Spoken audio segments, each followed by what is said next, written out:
The LA court system halted in-person jury trials at the beginning of the pandemic.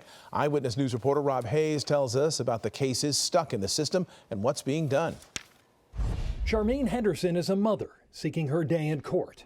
I feel lost. Her son, DeAutrey Ross, died after being arrested by Torrance police. That happened more than 3 years ago. Henderson filed a lawsuit against Torrance PD in May 2018, but the case is still waiting to see a courtroom. There hasn't been any civil trials in the Central District since March of last year. That is because the LA County Superior Court system has been seriously hobbled by the pandemic. In-person jury trials banished from the nearly 600 courtrooms in the county.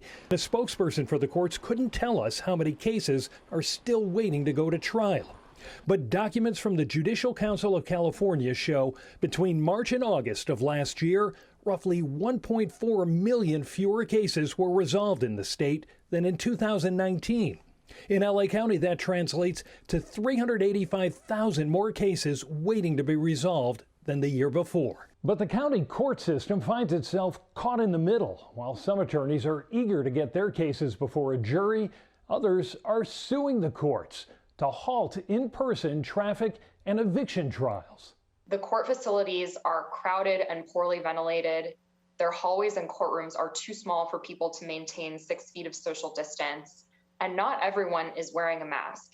Jesselyn Friley is with Public Counsel, one of 5 legal groups arguing that forcing people to appear in person for traffic or unlawful detainer cases is unsafe, unnecessary, and unconstitutional. We have had people not only get sick, but die. Criminal law professor Lori Levinson is referring to 3 court employees who died recently from COVID.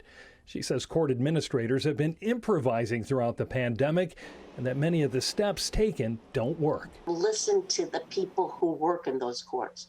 Realize that they're putting their lives on the line every single day. But patience just won't work in some cases. Charmaine Henderson doesn't know how long she could wait for the trial and the death of her son. I have stage 3 cancer, ovarian cancer. They stopped my treatment, so my health is, I wouldn't say worse, but only God knows. In Glendale, Rob Hayes, ABC7 Eyewitness News.